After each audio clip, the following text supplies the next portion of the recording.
Sigmund Freud, 1856–1939, was an Austrian neurologist and the founder of psychoanalysis.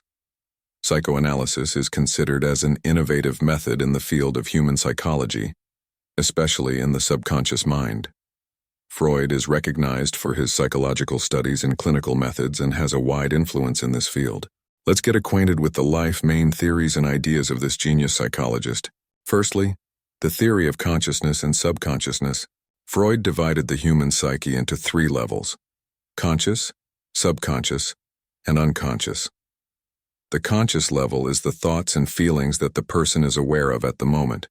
The subconscious level are thoughts and memories that can easily be made conscious.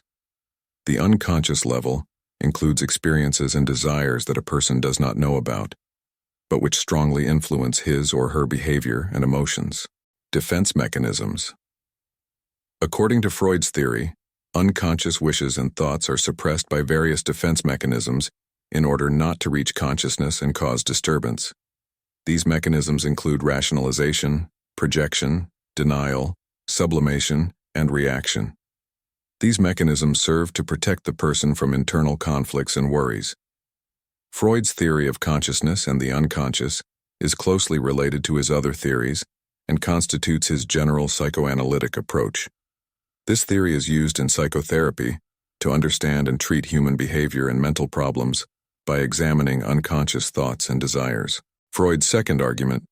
The Oedipus complex is a concept proposed by Sigmund Freud and is an important part of psychoanalysis theory.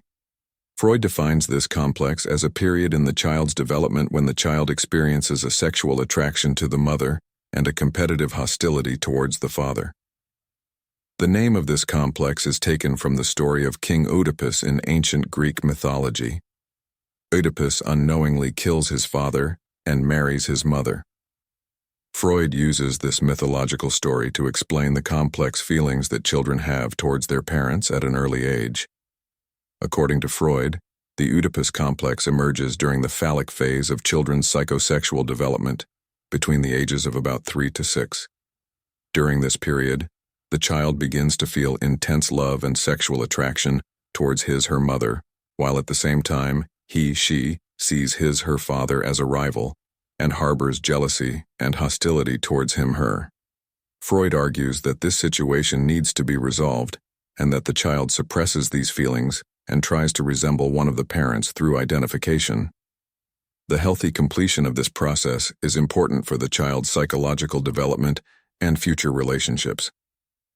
The resolution of the Oedipus complex occurs when the child is able to overcome these complex emotions and establish a healthy relationship with his parents and develop his own sexual identity. Freud suggests that if this process is not completed successfully, the individual may experience various neurotic disorders and sexual identity problems in later life. Freud's theories and the Oedipus complex have received various criticisms over time and have been discussed by many psychologists. However, this concept holds an important place in the field of psychoanalysis and child psychology. Freud's third argument. Stages of psychosexual development. Freud divided the development of children into different stages: oral, related to the mouth; anal, related to control and cleanliness; phallic, recognition of sexual organs; latent, period of decreased sexual motivations; and genital, mature sexual development. These stages play an important role in the psychological development of the child. Dream theory. Sigmund Freud's dream theory is one of the cornerstones of his theory of psychoanalysis. According to Freud, dreams open the closed doors of the unconscious and are related to the expression of the unconscious. Freud's basic views on the interpretation of dreams are as follows. The unconscious content of dreams. Freud argues that dreams are a reflection of the unconscious. Dreams are usually symbolic expressions of repressed wishes, desires, and thoughts. These repressed contents are elements that cannot be consciously expressed and accepted in daily life. 2. Dream work. Dream work. Freud states that dreams have a visible surface content, dream scene, and a deeper meaning, hidden content underlying this surface content. Dream work transforms this hidden content and creates the dream. This transformation process involves four main mechanisms. Condensation, the merging of many ideas and images into a single symbol. Displacement, shifting emotions from one object to another object. Symbolization, expressing hidden content with symbols. Secondary editing, making the dream more logical and understandable. Tresor, the interpretation of dreams. Freud argues that the interpretation of dreams is possible by revealing the hidden content of the dream work. In this interpretation process, the associations of the dreamer with the dream are important. The elements of the dream should be interpreted in the context of the dreamer's life experiences and emotional state. Dream symbols. Freud suggests that some dream symbols carry universal meanings. For example, the snake may be associated with phallic symbols, while water may represent life cycle themes such as birth and death.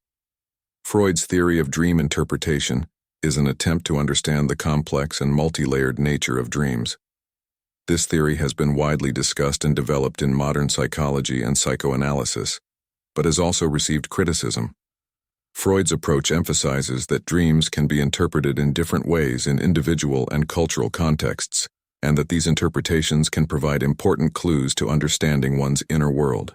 In Sigmund Freud's psychoanalytic theory, the three basic components of personality, ID, ego, and superego, play an important role in understanding human behavior and psychological processes. These three components help us to understand the conscious and unconscious processes and inner conflicts of the individual. Here are the definitions and functioning of these components. 1. ID, lower self.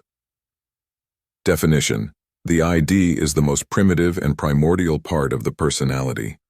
Innate and unconscious, the ID is the source of basic biological drives and desires. Function: the ID operates on the pleasure principle. This refers to the search for immediate gratification and pleasure. Basic needs such as hunger, thirst, and sexuality are directed by the ID. Characteristics: the ID does not recognize logic or reality. It only wants immediate satisfaction of desires and needs. The concepts of time and reality do not apply to the ID. 2. Ego, self. Definition: the ego is the conscious and rational part of the personality. It mediates between the ID and the external world. Function: the ego works with the reality principle. It tries to satisfy the impulses and desires of the ID in harmony with the realities of the external world and social norms. Characteristics: the ego includes both conscious and unconscious processes. The ego has abilities such as logical thinking, problem-solving, and planning. It aims at the social acceptance and success of the individual by controlling the sudden impulses of the ID. 3. Superego, superego. Definition: the superego is the moral component of personality. It is formed by the internalization of social values, norms, and moral rules. Function: the superego determines the individual's concepts of right and wrong and controls the individual's behavior according to these moral standards. It consists of two parts: conscience and ego, ideal. Characteristics: conscience makes the individual feel guilt and shame when he/she acts against social rules. The ideal self represents the moral and social standards that the individual wants to reach. Interaction between ID, ego, and superego. These three components are in constant interaction and conflict. Id represents primitive impulses that demand immediate gratification. Ego: it tries to satisfy these impulses in accordance with the realities of the external world and social norms. Superego: it supervises and directs the behavior of the individual according to moral standards. According to Freud, a healthy personality develops in a situation where these three components are in balance. While an overly strong ID leads to uncontrolled expression of impulses, an overly strong superego can lead to an overly rigid and prescriptive lifestyle. The ego balances between these two extremes, helping the individual both to satisfy his/her inner desires and to comply with social and moral rules. Thank you for watching and supporting the channel. Try not to be without philosophy because philosophy is life itself. Take care of yourself.